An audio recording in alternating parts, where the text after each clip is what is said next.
Y él me defendió al mejor estilo hermano. Dijo, no se la lleven a ella no sabe nada, es una boluda.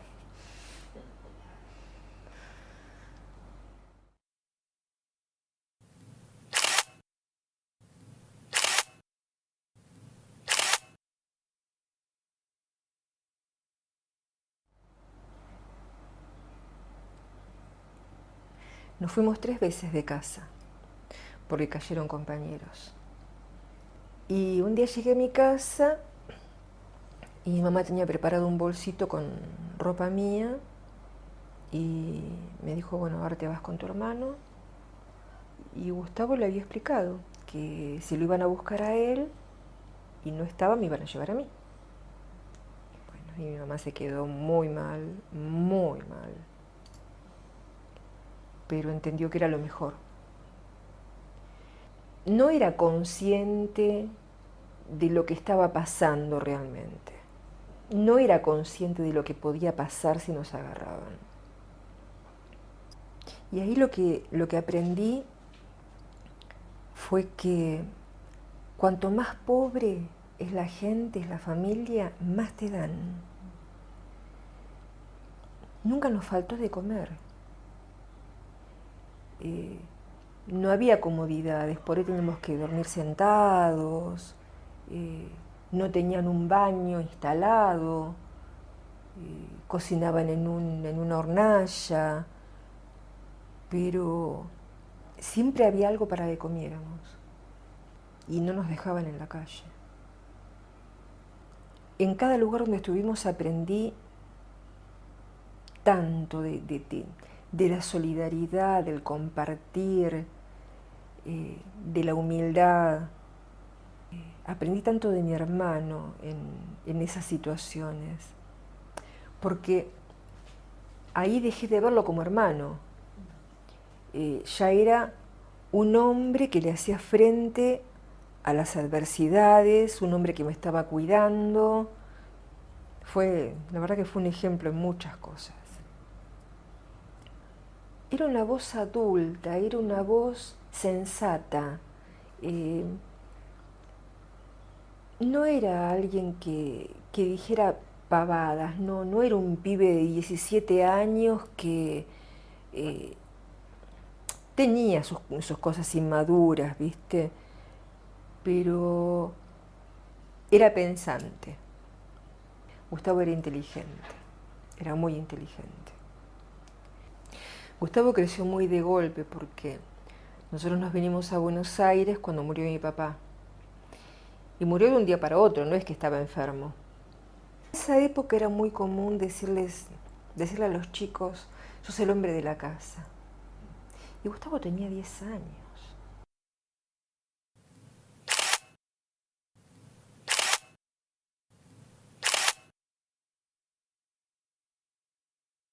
La noche que se lo llevaron estábamos todos. Mi mamá y mi hermana estaban durmiendo. Y Gustavo y yo estábamos en la cocina. Él estaba sacando un tema para cantarle a la guagua. Y bueno, escuchamos ruidos. Y en cuanto escuchamos ruidos ya sabíamos. Ya nos dimos cuenta. Y él me dijo que me quedara en la cocina y se fue hasta la puerta de adelante, a la puerta del comedor. Y bueno, abrió la puerta. Golpeaban fuerte. Abrió la puerta y lo único que le preguntaron fue, ¿vos sos Gustavo? Él dijo, sí. Y lo último que escuché fue cuando decía que no me llevaran a mí, que yo era una boluda, no sabía nada. Y entraron más personas, se llenó la casa de gente, todos de civil, armas largas, enormes. Y empezaron a levantar los pisos de madera y a romper las paredes buscando armas. Rompieron los techos y se llevaron cantidad de cosas. Llevaron las pocas cosas que teníamos de valor. Se llevaron una guitarra, una Estrada Gómez, se llevaron la colección de autitos, libros, de todo se llevaron. Los discos. Y se los llevaron a él. Y después, bueno, nos encerraron a las 3 en el baño mientras revisaban toda la casa y rompían todo, qué sé yo. Bueno, ahí fue cuando se empecinó en llevarme y empezaron a pelear entre el que estaba a cargo del operativo y el otro. Y bueno, pasaron muchas cosas, viste, esa noche.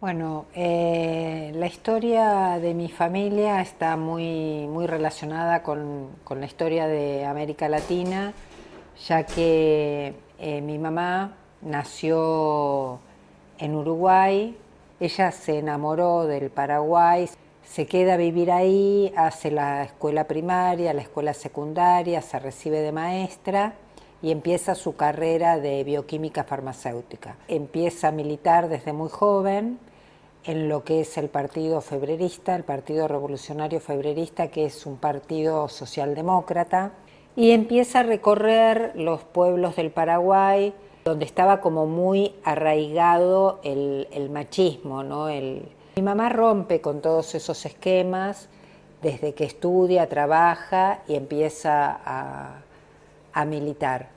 Y bueno, ella es una de las impulsoras de la formación de la organización de la rama femenina del Partido Febrerista.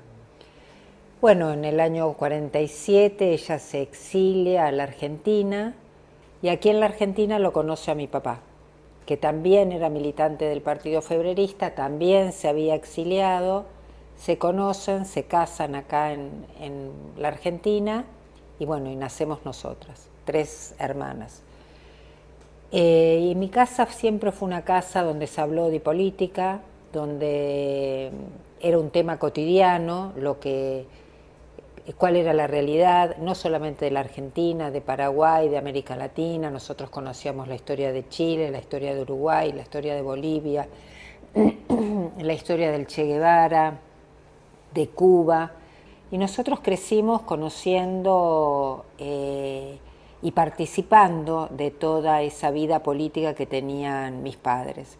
Y bueno, la consecuencia lógica de toda esa infancia y esa crianza fue que nosotros, cuando tuvimos edad suficiente, empezamos a militar, mi hermana más chica, Ana María, y yo, en la Juventud Guevarista. Una militancia de concientización, de hablar con la gente, de llevar periódicos, y yo lo conozco al que fue mi compañero, Manuel Carlos Cuevas, en el año 75. La noche que a él lo detienen un lunes a la mañana, temprano, a las 8 lo van a buscar a su trabajo. Yo tenía que encontrarme con él a las 7 de la tarde, lo esperé 2 horas en la parada de colectivo y bueno, ahí es como que en esa espera y te funciona todo, ¿no? La negación, y hasta que, bueno, ves lo inevitable. La fui a buscar a mi hermana, nos fuimos de mi casa y esa noche allanaron mi casa y la de varios otros militantes del barrio.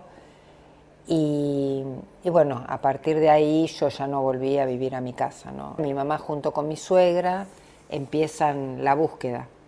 Y en esa búsqueda se van encontrando con otras mujeres, sobre todo mujeres, que también buscaban a sus hijos que habían sido secuestrados. Llegaron a la Liga Argentina por los Derechos del Hombre, en ese momento se llamaba Liga Argentina por los Derechos del Hombre, que fue uno de los organismos que primero les abrió la puerta a los familiares y recibió las denuncias. Muy poco tiempo después se conformó lo que fue Familiares de Desaparecidos y Detenidos por Razones Políticas. Y bueno, había como una necesidad de sacar todo lo que eso estaba sucediendo a la calle, ¿no? Las madres y Azucena en estos lugares donde se encuentran, que eran las capillas, que eran los cuarteles, las comisarías, uno podía ir a preguntar por los desaparecidos. El Ministerio del Interior funcionaba en la Casa Rosada en ese momento, así que las madres hacían cola frente a la Casa Rosada. Y bueno, en este encuentro es donde deciden, Azucena dice, vamos a la Plaza de Mayo, porque la Plaza de Mayo, ahí nos van a ver, nos van a escuchar y nos van a tener que decir qué pasó con nuestros hijos.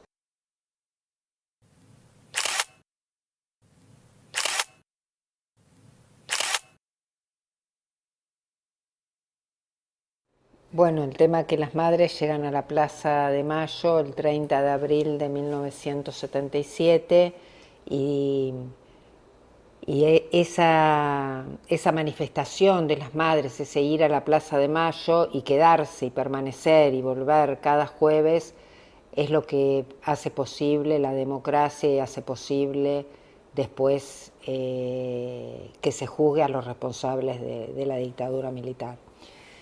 Y bueno, mi mamá participa activamente, yo te decía que ella también trataba de que hubiera unidad entre las madres y los familiares, pero bueno, por sus características, por su experiencia, mi mamá estaba absolutamente identificada con las acciones que se planteaban las madres de Plaza de Mayo.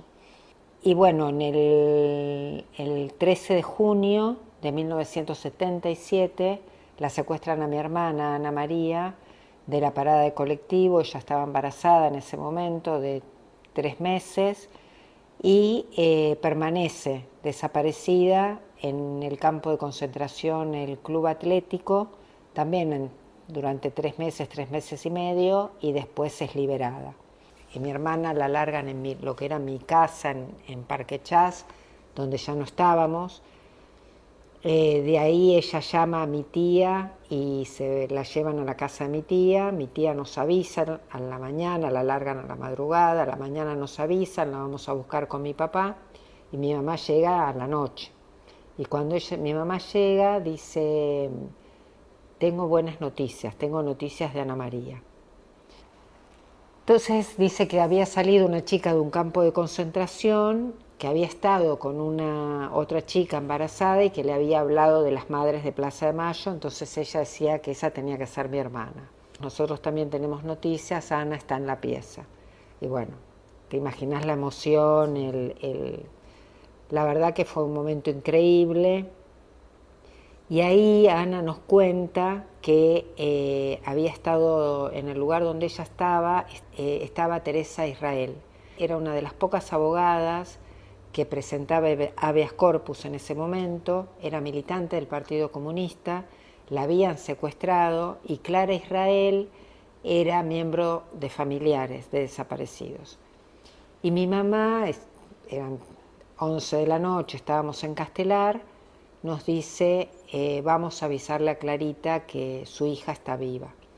Entonces yo digo, pero no podemos ir mañana, es de noche, qué sé yo, y me dice, no, Clarita no puede pasar una noche más sin saber que su hija está viva. Así era mi mamá, yo digo, esa solidaridad, ¿no? Esa identificarse con el dolor del otro, eso era algo que la caracterizaba.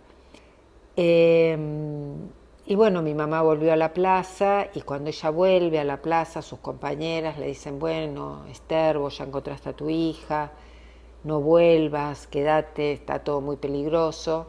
Y ella le dice, yo me quedo en la plaza hasta que aparezcan todos porque todos son mis hijos.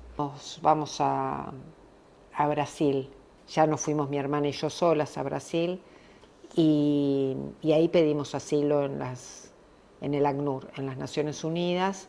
En ese interín yo me había ido sola, mi hijo que tenía 9 meses se había quedado con la abuela paterna, mi mamá me lo lleva a Río de Janeiro, porque salíamos de Río de Janeiro, y la última imagen que yo tengo de mi mamá, la tengo con más fuerza, porque la vi al día siguiente en el aeropuerto, pero es cuando ella venía caminando con el nene en brazo, con un batón amarillo, y que nosotros estábamos en la playa, y esa es la imagen que tengo como si fuera la última imagen, a pesar de que la vi al día siguiente, ¿no? Bueno, ella vuelve acá, nosotros nos vamos a Estocolmo, se rumoreaba que para Navidad iban a largar a varias personas que estaban detenidas, desaparecidas. Es así que ellos tienen la idea las madres de sacar la solicitada que decía: por una Navidad en paz, solo pedimos la verdad. Y el 8 de diciembre se habían reunido en varias iglesias de la capital federal y del Gran Buenos Aires para recaudar fondos para la publicación de esa solicitada. Bueno, por supuesto, Astiz ya se había infiltrado en el movimiento de las madres, ya se había infiltrado también en un grupo de familiares que se reunían en la iglesia de la Santa Cruz, y bueno, planifican los operativos entre el 8 y el 10 de diciembre, la iglesia Santa Cruz, donde secuestran a 7 personas, entre ellas a mi mamá. Todo este grupo de personas son llevados a la Escuela de Mecánica de la Armada. Los secuestrados el 8 estuvieron 6 días y los que fueron secuestrados el 10, 4 días. Y el 14 de diciembre los trasladan, los suben a un camión, los llevan al aeroparque, los suben a un avión y dormidos los arrojan con vida al mar. Y bueno, la verdad que para nosotros fue un horror y no lo podíamos creer. O sea, primero que te funciona la negación, segundo que semejante aberración es muy difícil de que cualquier persona medianamente, un ser humano, pueda entender que eso es posible. En el caso de mi mamá recuperamos sus restos en el 2005, gracias a una investigación que hacen un grupo de estudiantes de periodismo que vivían en Santa Teresita. Esta historia, tal vez toda la reconstrucción, nosotros como familia somos de las pocas familias que ha podido reconstruir tanto de lo que les pasó, ¿no? Y yo realmente creo que todas las familias tienen el derecho de saberlo, porque a pesar de que el recuperar los cuerpos te enfrenta al sufrimiento de tu ser querido y todo lo que pasó, deja de estar desaparecido.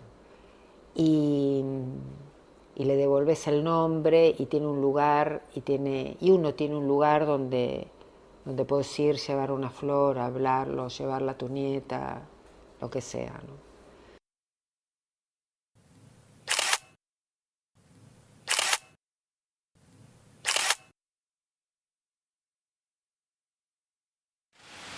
Yo siempre que hablé de mi vieja, traté de hablar desde lo colectivo. Entonces hablo muy poco de detalles personales de ella, que está bueno hacerlo, pero siempre traté de transmitir de que a mí me robaron la vida, porque me robaron la vida completa, me robaron mi vieja, mi casa, mi nombre, todo, pero a todo el país le robaron.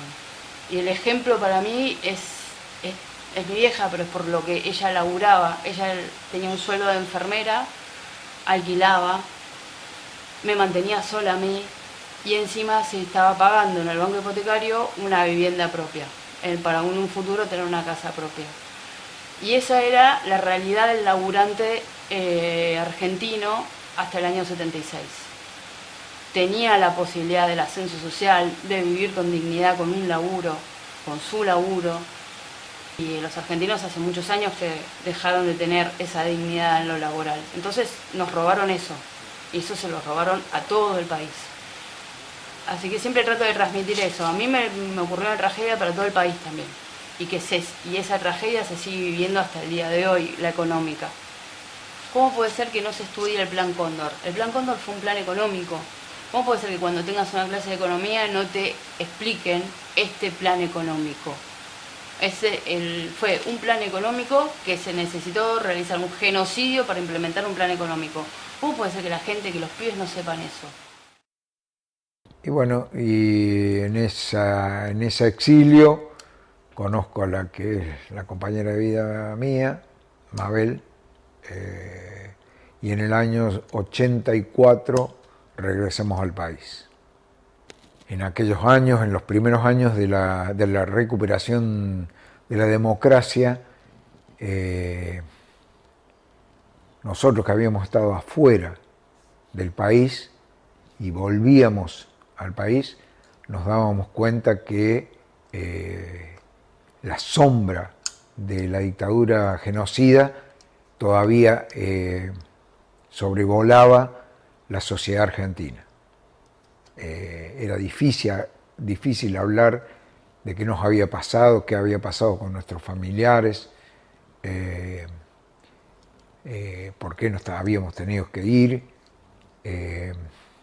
¿Por qué? Porque había un negacionismo social y todavía había sectores de la población que sostenían que, bueno, con la dictadura militar se vivía mejor o estábamos más tranquilos, y que por algo había sido el tema de los desaparecidos, que no eran tantos, que estaban en Europa. Acá están los ejemplos de mis hermanas y de uno de mis cuñados, que no estaban ni en Europa ni estaban en otro lado, sino que estaban detenidos, desaparecidos, y con los cuales nunca más nos pudimos reencontrar, ¿no? Nosotros pensábamos que él iba a volver, pero en la casa de mi tía, en la casa de mi abuela, en esa época, había teléfono y recibían llamados, recibían anónimos, diciéndonos dónde estaba, y bueno, íbamos donde nos decían y no estaba, obviamente. Nos decían que si llevábamos ropa y dinero, que lo iban a liberar, y juntábamos hasta la última moneda que teníamos, pedíamos prestado, nos endeudábamos y nunca apareció. Y en realidad esto que te estoy contando, yo te lo cuento en primera persona, pero podría pluralizarlo porque a cantidad de familias les pasó. Todos fuimos parias. Los vecinos nos daban vuelta a la cara, cruzaban la vereda para no saludarnos. La madre del subversivo, la hermana del subversivo. Muchos años después, un tío se acercó a mi mamá y le pidió perdón. Me dijo, y lo que pasa es que tenía miedo. Para mí, cuando empezó la democracia, no cambió mucho. El miedo yo lo seguía sintiendo. Y durante mucho tiempo me acompañó la sensación que podían volver. Me costó mucho recuperarme de eso. A medida que fue pasando el tiempo, que yo volví a la Argentina en el 84, para mí la vuelta, cuando volví a la Argentina y fui a la Plaza de Mayo, el primer jueves, para mí ese fue el momento en el que tuve la certeza de que no iban a volver.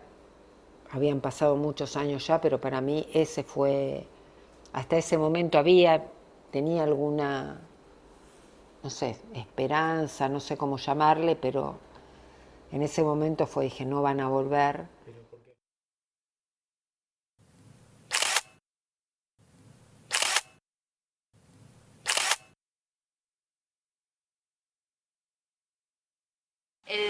Lo que estaba sucediendo ahora, que realmente es muy chocante porque parecía una discusión saldada.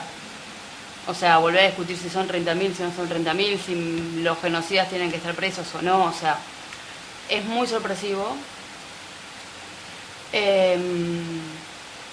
Yo creo que ahí tenemos que darnos un debate muy profundo de cómo formamos a las nuevas generaciones, cómo formamos a los pibes, cómo formamos a las personas en todos los ámbitos, en qué nos equivocamos, pero tenemos que preguntarnos nosotros, porque tenemos todo un laburo de memoria, un laburo colectivo de la historia de nuestro país, articular la memoria, o sea, el pasado, lo que ocurrió con la violación de derechos humanos en la dictadura, lo articulamos con la promoción de derechos humanos del presente. Y desde ahí hicimos toda una política de memoria realmente fabulosa. Ahora, ¿qué pasó? Bueno, vamos a tener que preguntarnos porque en algo nos equivocamos. porque para mí si los pibes votaron a un fascista es porque hace rato que los dejamos de escuchar. Hace rato que la política se desconectó de estos pibes y dejó de escucharlos. Con respecto al joven, tengo mis dudas de su inmadurez. ¿Qué quiere decir esto? Que a pesar de este deslumbramiento por estas nuevas teorías de la libertad y de bueno, y sálvese quien pueda, yo creo que mismo en el seno de la juventud está anidando la conciencia de que no es posible una libertad con un sálvese quien pueda, sino que la libertad solo se consigue cuando es con todos, cuando estamos todos en el mismo camino y cuando podemos compartir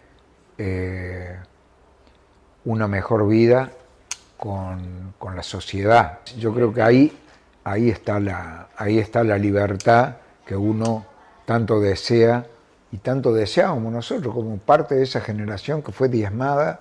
Bueno, yo sigo reivindicando esa posibilidad de tener una sociedad más justa, una sociedad más igualitaria, una sociedad donde no haya explotados ni explotadores. Bueno, tarde o temprano, o más temprano que tarde, esa propia juventud va a encontrar la salida a este laberinto. Es como que reflexiono mucho sobre qué defectos tiene la democracia que nosotros hemos construido para que cíclicamente vuelvan a aflorar estos íconos de violencia o estos discursos de odio, cómo no hemos podido proteger a la sociedad, a nuestros jóvenes, de estos personajes de la violencia, ¿no? Y del odio. Los jóvenes no podían planificar, no pueden planificar el futuro, no pueden ni siquiera decir a los 20 años me voy a ir a vivir solo porque no pueden alquilar, no pueden no tener voy a una proyección del futuro, una proyección de su vida.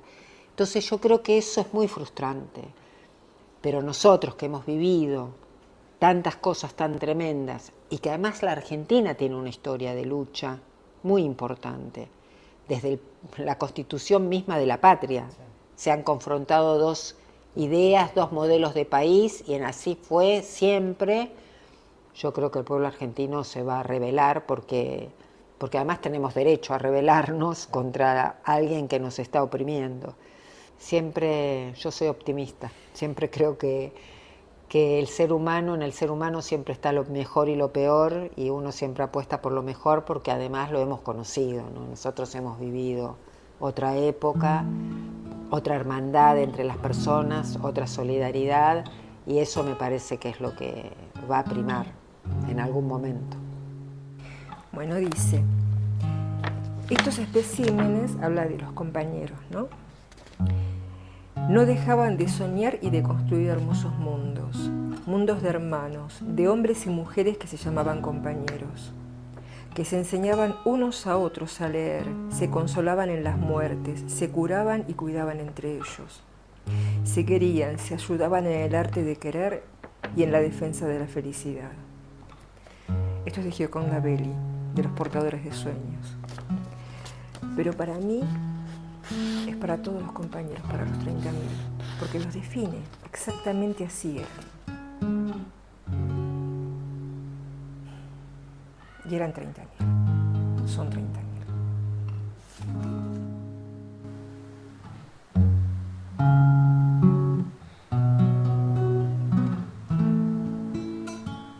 Tu nombre, tu imagen, tu rostro, tu fotografía me envuelven para ser mirada, reconocida.